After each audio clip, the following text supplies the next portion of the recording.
எரிவாயுவை சிக்கனம் பிடிக்க பலரும் மின்சார அடுப்பை பயன்படுத்த ஆர்வம் காட்டுகின்றனர். எனினும் அதை பயன்படுத்துவதற்கு என்று சில வழிமுறைகள் உள்ளன. அதை பலரும் அறிந்து வைத்திருப்பதாக தெரியவில்லை. அதுகுறித்து விரிவாக தெரிந்து கொள்வோம். எரிவாயு சிலிண்டர் விலை மாதந்தோறும் அதிகரித்த வண்ணமே உள்ளது. ஒரு கேஸ் சிலிண்டர் வாங்க வேண்டுமானால் சாமானியர்கள் படு திண்டாட்டமாகி வருகிறது. அதனுடைய தொடர் விலையேற்றம் காரணமாக பலரும் மின்சார அடுப்பை மாற்றாக பயன்படுத்தி வருகின்றனர். சமைப்பதற்கு இண்டக்ஷன் ஸ்டவ் என்று சொல்லப்படும் மின் அடுப்பு சரியான தேர்வுதான். இருந்தபோதிலும் ஒரு சாதாரண அடுப்பை ஒப்பிடும்போது மின் அடுப்பின் பயன்பாடு வேறு மாதிரியானது.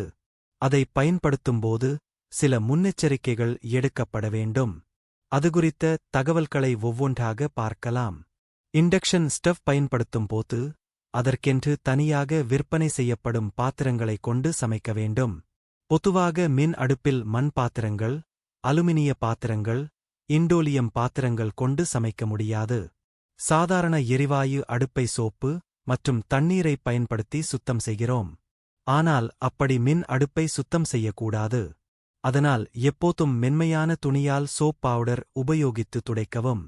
அதேபோன்று மின் அடுப்பை சுத்தமான பராமரிப்பது மிகவும் முக்கியம்.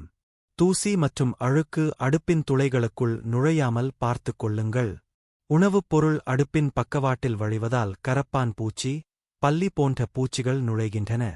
ஒரு மாதத்திற்கு ஒருமுறை பழைய பல் துலக்கும் பிரஷ் கொண்டு அடுப்பின் காற்றோட்டத் துளைகளைச் சுத்தம் செய்யுங்கள். சிலர் கேஸ் அடுப்புக்கு அருகில் இண்டக்ஷன் அடுப்பை வைத்திருப்பார்கள்.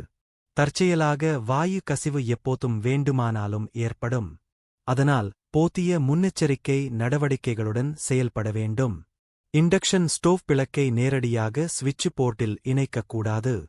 கூடுதலான பீஸ் ஸ்ட்ரிப்பர் கட்டைகளுடன் கூடிய ஸ்விட்ச் போக்ஸ் வாங்கி வந்து அதனை பயன்படுத்த வேண்டும்.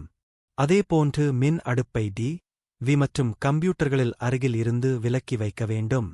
காந்தப்புல விளைவு காரணமாக அடுப்பிலோ அல்லது மின்னணு பொருட்களிலோ சேதம் ஏற்படலாம். மின்னோட்டத்தின் உதவியுடன் இண்டக்ஷன் ஸ்டோவ் வேலை செய்கிறது. இது பீங்கான் ஓடுகள், சிமெண்ட் தளம் மற்றும் மரத்தளங்களில் வைக்கப்பட வேண்டும். எந்த சூழ்நிலையிலும் அது ஒரு உலோக மேற்பரப்பில் வைக்கப்படக்கூடாது. இவ்வாறு செய்தால் மின்சாரம் தாக்கும் அபாயம் அதிகளவில் உள்ளது.